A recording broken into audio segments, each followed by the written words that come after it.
आप इंट्रोड्यूस कराना, फिर अपन दोनों बातें करेंगे, तो ये कुछ समझाएंगे पूरा, फिर आप हमारे साथ साथ चलना, हम आपको बताएंगे कैसे कैसे काटना। चालू कर दे। हाँ चलो। साथियों नमस्कार। साथियों आज हम लोग आप लोगों को जैसे कि हमेशा कुछ ना कुछ नया दिखाते हैं, नई जगहों से रूबरू करवाते हैं। आज आपको हम लेके चलते हैं गांव डिवसा, तहसील गंगापुर सिटी। साथियों आज जिन साथियों को हमारे साथ आप देख रहे हैं वो है एक तो वेल नोन पर्सनैलिटी है, उनके बारे में तो मैं आपको बाद में बताऊंगा, लेकिन उससे पहले मैं इंट्रोड्यूस करवाना चाहूँगा जो किसान है हमारे साथ, वो है हमारे आशीष जी। आशीष जी को आप लोग जानते हैं सभी, और इन्होंने जो एक छोटा सा बगीचा लगाया है, इस बगीचे के बारे में आपको मैं बताऊंगा। लेकिन आज जो हमारे साथ खास मेहमान है वो है डॉक्टर रामराज मीणा जी, जो एसोसिएट प्रोफेसर हैं कोटा में, और कृषि विज्ञान केंद्र झालावाड़ के बाद में अब कोटा में अपनी सेवाएं दे रहे हैं। आप सभी इनको भली भांति जानते हैं कि एक ऐसे इंसान जिन्होंने झालावाड़ में एक रेवोल्यूशन लेके आए हैं एग्रीकल्चर के फील्ड में, और वर्तमान में भी खेतीबाड़ी से संबंधित जितनी भी जो चीज़ें हैं उनमें इनका जो योगदान है वो किसी से छुपा हुआ नहीं है। जहाँ भी जाते हैं किसानों के लिए कुछ नया करके आते हैं। आज हम लोग रोड से निकल रहे थे तो इनको सर को एक बगीचा देखा आशीष भाई का, तो हम लोगों ने सोचा क्यों ना आशीष भाई से रूबरू हुआ जाए, साथ ही साथ उनको किस तरह से अपने प्रोडक्शन को और ज़्यादा बेहतर किया जा सकता है, क्या क्या ज़रूरी चीज़ें हैं अमरूद में जो इस समय उनको करनी चाहिए, इन सब के लेकर के अपन बात करेंगे डॉक्टर रामराज सर से।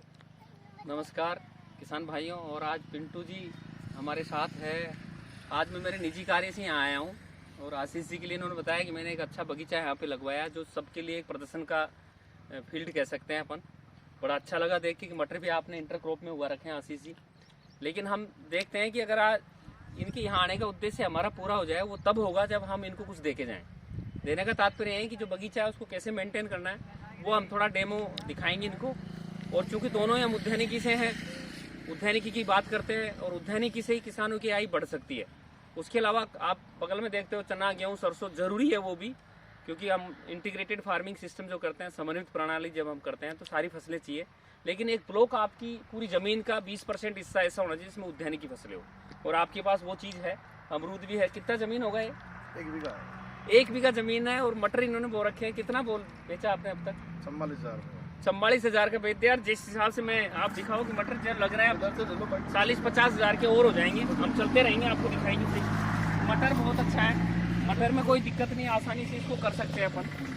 उसे जो किसान चने की फसल कर सकता है वो मटर उगा सकता है। देखिए आप, बहुत अच्छा। अभी तो काफ़ी माल टूटेगा इनका, लेकिन चूंकि मुख्य फसल आपकी अमरूद है, ये आपकी अंतर फसल है। अंतर फसल का मतलब है कि आप बचे हुए स्पेस में ऐसी फसल उगाएं जिससे आपको उसका खर्चा और अच्छी कमाई हो जाए।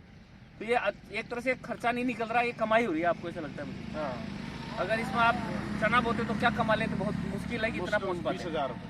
20,000 रुपए मुश्किल। 44 से बेच चुके हैं, और हो सकता है 44 ही और आराम से बेच पाएंगे। 2 तुड़ाई किया अभी जी। 2 तुड़ाई। अब आप आशीष ही यहाँ हो, ये अमरूद का पेड़ है, आप नजदीक कर लीजिए। ये पेड़ आपका कैसा होना चाहिए पहले? ये आपके गंगापुर, क्या मैं कह रहा हूँ, सब पूरे प्रदेश के किसानों के लिए बहुत जरूरी चीज़ है। ये शायद 15-16 महीने का पौधा हो। 15-16 महीने का पौधा है। जो भी आप बगीचा लगाओ उसको 3 साल तक आपको काट छांट की जरूरत होती है, और इसमें काट छांट की जरूरत क्या रहेगी? जैसे ये पौधा आपका, थोड़ी देर इसको खोल पाएंगे आप? हाँ। किसान भाइयों मैं बताऊंगा क्या चीज इनको काटनी चाहिए। अभी मटर निकलते ये पूरा बगीचा फ्री हो जाएगा, खेत आपका। अब जैसे ये है आपका, पहली बात देनी कि चारों तरफ से ये गोलाई रहे, यानी हर दिशा में हर शाखा बराबर रहे।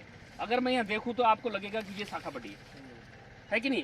तो ये तरीका इसका ये है, जब आपकी फसल फ्री हो जाए तो इसको पकड़िएगा ऐसे आप, और पकड़ के, और कैंची वो सिकेटर आता है उससे काट देना, फिर छोड़ना है। बराबर हो गया। फिर आप नीचे आएंगे, जैसे ये डाली हो सकता है कभी, हाँ ये ठीक है, मतलब तना जमीन से लगभग 25-30 सेंटीमीटर तक रहे, जो आगामी 3-4 साल 5 साल में 40 सेंटीमीटर हो जाए। तो ये तो ठीक है। एक दूसरा पौधा और देखते हैं अपन, चले पिंटू जी इधर देखें, आ जाओ। तो साथियों आप लोगों को आज हम जो रूबरू करवा रहे हैं, आप देखिएगा इस तरह से अमरूद के बगीचे में कटिंग और उसकी जरूरत पड़ती है। पहले तो ये दिखा दो फल, ये बहुत बड़ा फल है। 12-16 महीने और के नजदीक ले लो पौधे में, आप दिखाओ मेरा हाथ थोड़े से। 16 महीने के पौधे में आप देख सकते हैं कितना बड़ा, कितना शानदार सा फल है। ये सब आशीष जी की मेहनत है, क्योंकि इन्होंने बहुत मेहनत की है इस अमरूद को, इस बगीचे को मेंटेन करने में। हालांकि इसमें थोड़ा सा मम्मी फेस का भी प्रॉब्लम हुआ था, लेकिन सारा कुछ प्रॉपर कर रखा है अभी। अब फल देख के लगता है कि क्वालिटी अच्छी है आपकी आशीष जी। हाँ। बहुत बेहतरीन क्वालिटी है, इसमें आपको कोई दिक्कत ही नहीं है। अच्छे पौधे दिलाए आपको पिंटू जी ने। लेकिन इनको खोलने के बाद आप देखेंगे नीचे, देखो जैसे अब इस डाली की जरूरत नहीं है, ये डाली कट जाएगी। ये इसको इंटरमिगलिंग बोलते हैं हमारी भाषा में। ये डाली इससे इधर आ रही है, अच्छा, इसका कोई काम क्रॉस कर रही है, क्रॉस करी हुई डाली कोई नहीं रहेगी इसमें। तो आप फ्री छोड़ोगे तो आपको पता लग जाएगा कौन सी कटनी चाहिए, ये कटनी चाहिए, ये कटनी चाहिए। एक आध ये कट जाएगी तो 4 शाखाएं होगी, लगभग 1 2 3 4 रह जाएगी। 4 को यहाँ तक आने के बाद फिर इसको फैलने देंगे। फिर देखना आप क्या होगा, ये टेके की जरूरत नहीं पड़नी चाहिए। अच्छा, अगर पौधा चारों तरफ से बराबर बढ़ेगा किसान भाई, तो टेके की जरूरत नहीं रहेगी। नहीं तो पता लगेगा आपको एक डाली टूट की वजन के मारे। भाई एक दिशा में एक, अगर भगवान आपका एक हाथी बना था तो बड़ी मुश्किल काम है ना। तो इसमें चारों भुजाएं बनाइए, उस तरीके से आपको उसको मेंटेन करना है।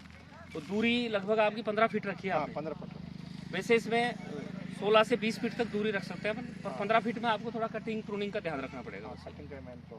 तो किसान भाइयों, आप भी आशीष जी का बगीचा देखें जो आसपास के यहाँ से गुजरते हैं। मैं तो कह रहा हूँ कि ये तो पूरा देश देखेगा पिंटू जी की वीडियो।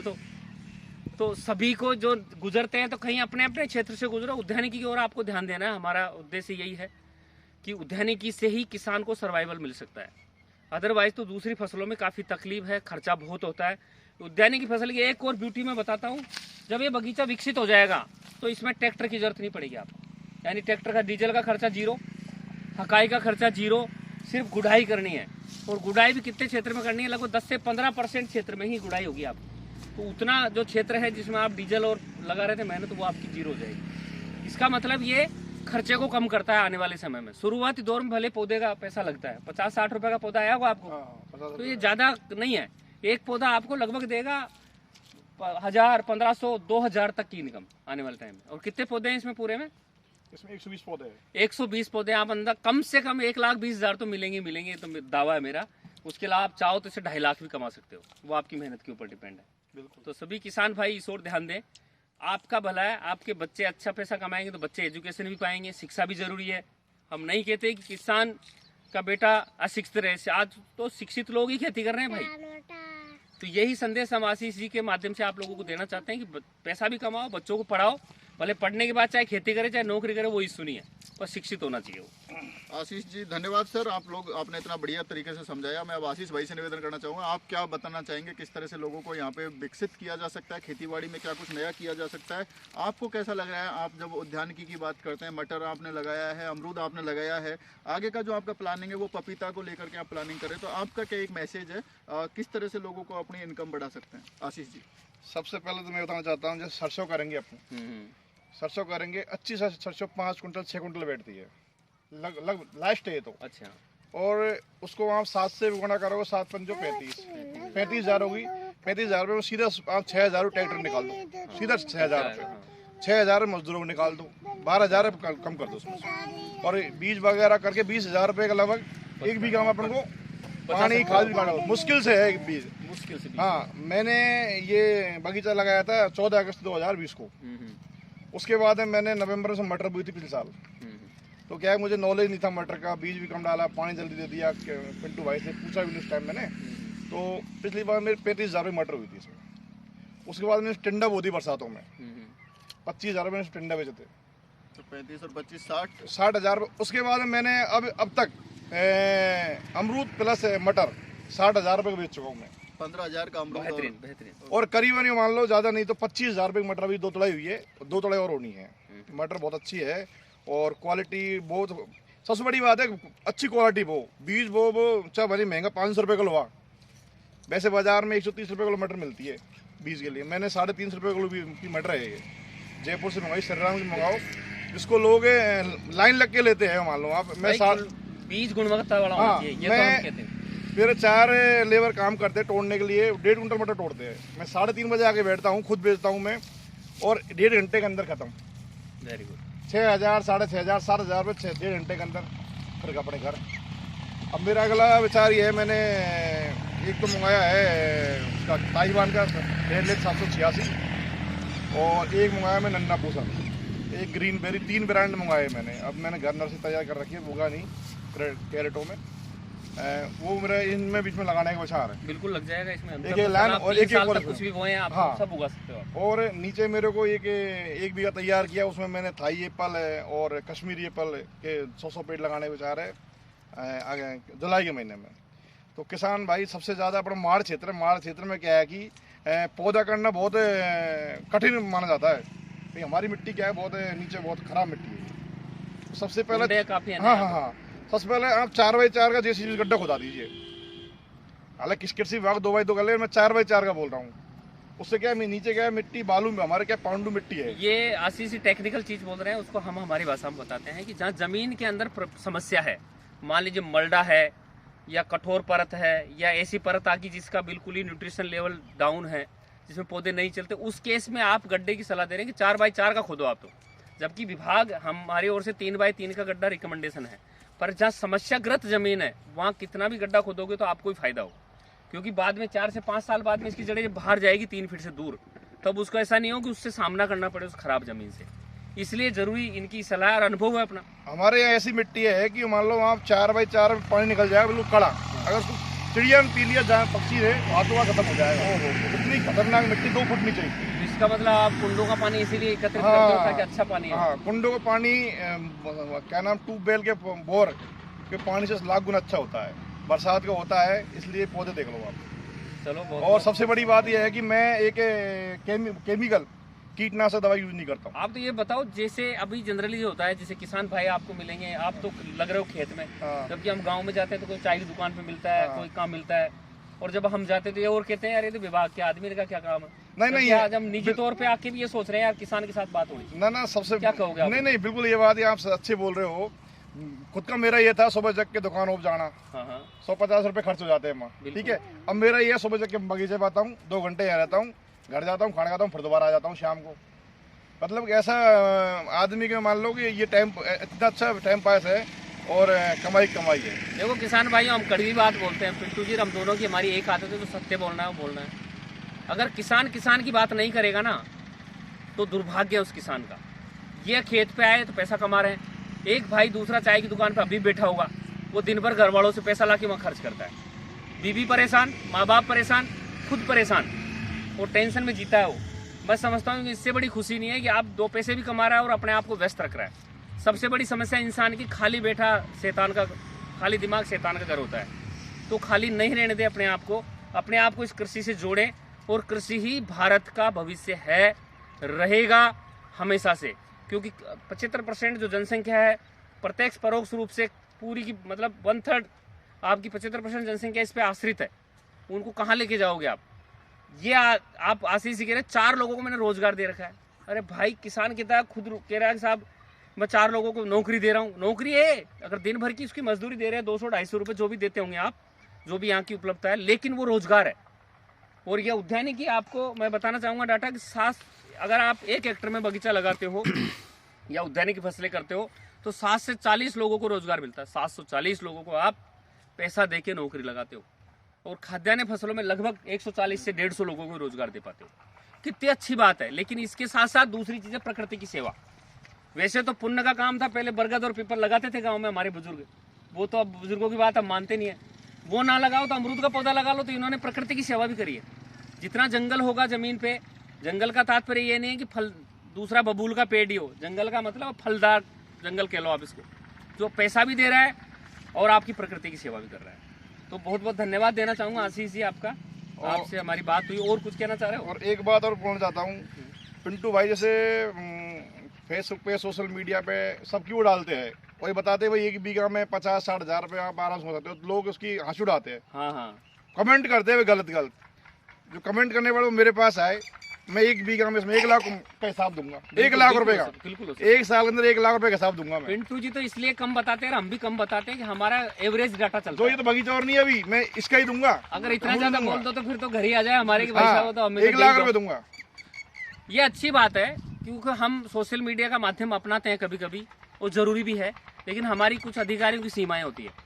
हम नेशनल एवरेज या स्टेट एवरेज को बोलते हैं कि इतना कमा सकते हो आप, जिससे प्रोडक्शन जो अमरूद का होगा पूरा स्टेट का वो बोलेंगे हम, लेकिन उससे ज़्यादा कमाते हैं लोग। अगर सवाई माधोपुर आप जाएंगे तो एक किसान 50,000 से लेके 2 लाख रुपए प्रति बीघा कमाता है। बिल्कुल। अब वो 50 से जो 2 की यात्रा है वो आपकी मेहनत के ऊपर डिपेंड करती है। तो आप एक उद्यमी बन चुके हो, और आपसे देख के कई लोग इस वीडियो को देखेंगे तो और भी यहाँ पे आशीष जी से मिलें, कोई दिक्कत नहीं। किसान अभी व्यापारी नहीं हुआ है पूरा।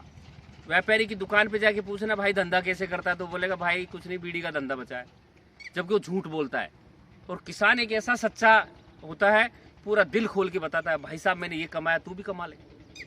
तो ऐसी चीजें आपको कभी मिलेगी नहीं। जिस दिन किसान होशियार हो गया ना उस दिन ताला लगा देगा गेट के कि भैया अंदर आने का नहीं। अब यह हमारी अलग पॉलिसी है। क्यों गलत कह रहा हूँ? बिल्कुल सही। तो अभी तो खुली दुकान है, खुली केंद्र है, शिक्षा है, मंदिर है, इसमें आओ ढोको और अपनी कमाई को बढ़ाओ। नहीं, वो लोग कहने वाले सही कहते हैं कि भाई नहीं हो सकती। कारण है कि मेरे पास में 17-18 बीघा जमीन है, तो लंबी में 4 लाख रुपए पैदा करता हूँ।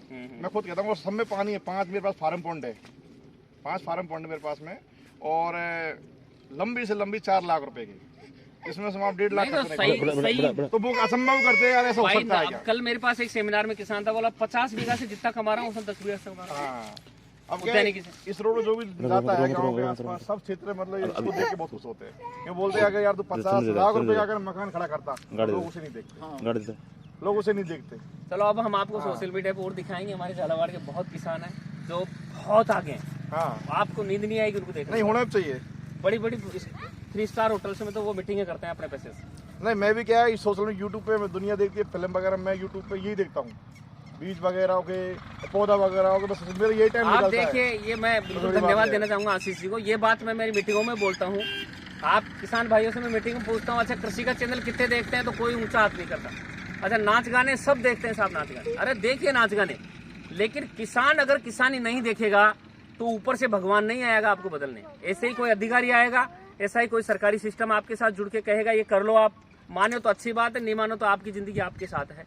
आप कृषि के चैनल देखें, यूट्यूब्स देखें, कहीं खूब मीडिया पे खूब भरा पड़ा है माल। बिल्कुल मोटिवेशन आपको लेना है, कुआं तो है, पानी आपको पीना है। आप बोलो मेरे तो मुंह में ही डालेंगे भगवान आगे, तो भगवान कहीं नहीं आते। भगवान किसी रूप में आपके साथ ही चलते रहते हैं रात में। कोकोपीट नहीं मिला मुझे गंगापुर में, मैंने ऑनलाइन मंगवा लिया। बस फिर क्या दिक्कत? जो भी आजकल तो बहुत है, अगर एक्टिव है सोशल मीडिया कुछ भी मंगवा लो आप।